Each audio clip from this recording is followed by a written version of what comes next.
Tuloy ang ikalawang araw ng transport strike ng ilang transport groups. Kontra po yan sa pagtaas ng presyo ng mga produktong petrolyo. May ulat on the spot si Romel Balasbas ng Super Radio DZBB. Romel? Connie, tuhol lang daw ang 5,000 pesos na ayuda sa pampublikong transportasyon ayon sa piston dito sa Metro Manila South. Ayon kay Liloy Latoreno, piston coordinator sa Metro Manila South at miyembro ng transport group para sa biyaheng Baclaran Divisoria, maliit ang 5,000 pesos na ayuda na pang 2 araw lang nilang magagastos sa mataas na presyo ng diesel ngayon. 3,000 kada araw na umano ang nawawala sa kanila dahil sa mataas na presyo ng produktong petrolyo. Hanggang ngayon umano, walang tugon ng Pangulo sa panawagan nilang ibasura ang Oil Deregulation Law, tanggalin ang excise tax at value-added tax o VAT sa mga produktong petrolyo.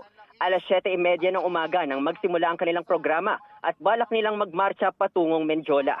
Kahapon, 86 na miyembro nila ang lumahok sa Tigil Pasada at inaasahang ganitong bilang muli ang lalahok ngayong araw. Samantala, nagpapatuloy ang pagbibigay ng 5,000 pisong ayuda ng DSWD sa mga tricycle drivers sa Palaniag Gym, Barangay San Dionisio sa Parañaque.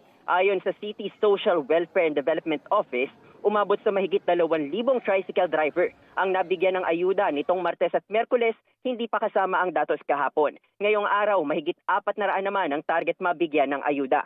Ayon kay Arthur Glenn Pacanio, Supervising Administrative Officer ng CSWD Parañaque, walang problema sa pamahagi ng ayuda ngayon. Lahat kasi ng problema gaya ng kawalan ng pangalan sa master list ay agad namang natutugunan. Sa entrance pa lang ng Palaniag Gymnasium, naroon ang mga tauhan ng CSWD para i-verify ang pangalan ng tricycle driver. At kapag naroon nga, diretsyo na sa mga tauhan ng DSWD na nagbibigay ng ayuda.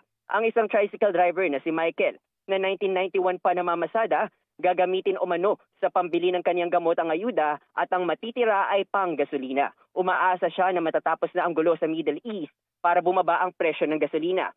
500 pesos na umano ang nawala sa kanyang kita. Connie. Maraming salamat, Romel Balasbas ng Super Radio DZBB.